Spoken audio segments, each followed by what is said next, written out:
Alright guys, welcome to another video. First and foremost, don't forget about the Tacticam giveaway. We're giving a Tacticam away on November 15th, so like, comment, subscribe. That gets you entered in the giveaway. Number two, it's booking season. If you're looking to have somebody come out to your property and kind of put the entire plan together as far as food plotting goes, what to plant, when to plant, how to plant, timber stand improvement, where to put your tree stands, trail cameras, how to figure out how to get deer off your neighbor's property, how to turn those nocturnal bucks into daylight movers. That's what we're here to do. So it is booking season right now. This time of year we book up super quick. So if you want to get a hold of me, whitetaillandmanagement@gmail.com. Let's get into the video. Where to put your trail cameras. This time of year it's super important to obviously have your trail cameras in the right locations. Now, don't get me wrong, you can put a trail camera just about anywhere in November and you'll get some random movement, but if we're trying to truly kill a deer based off a trail camera movement, there's a couple things that I want to do.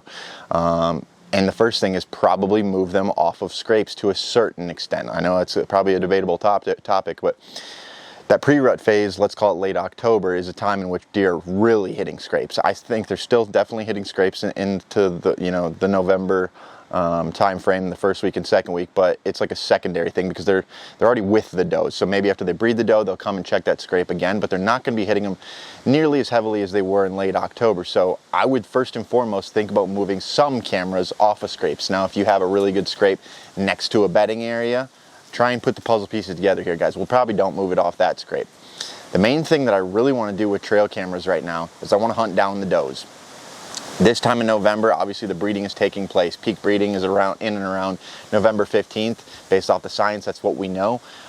So two places I really want to focus on having my trail cameras. One is on the downwind side of bedding areas on a trail, and that could double whammy. That could be, on a trail that's also on a scrape right downwind of bedding. But I want to try and find that doe bedding because at the end of the day, that buck is going to be cruising a lot of those downwind bedding areas, just searching for the second, third, first even doe to breed.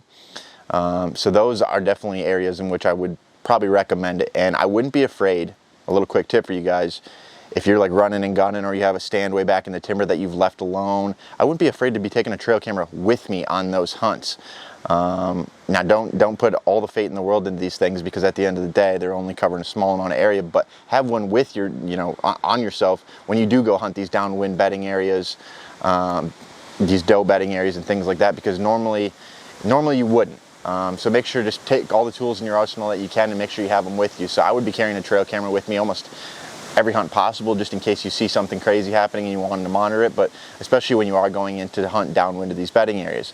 Number two, I think it's almost like too easy of a spot and people aren't even thinking to put your trail cameras there. Put it on the food sources. That's where these does are ending up every night, and they're still semi-patternable. They're trying to work from that bedding area. Yeah, there's a transition area in between, but ultimately trying to work out to those destination food sources or maybe a little kill plot.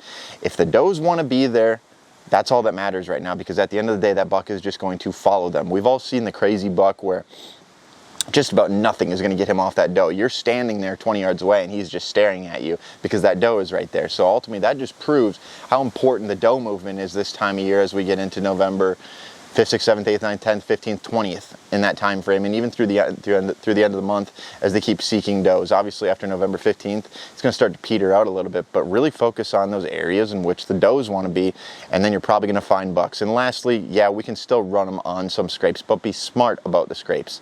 Once again, if we can kind of double whammy it and kill two birds with one stone, let's keep it on a scrape on a food source, you know what I'm saying? Or next to the food source, or right next to the bedding area. So I would personally, if it's like on my way to a bedding area or on my way to a food source, I would be grabbing random cameras on random scrapes. But if you can say in your head, like, this scrape's here for a reason, it's the last one before they come out into the field, or it's the first one outside of the bedding, I'm cool with it.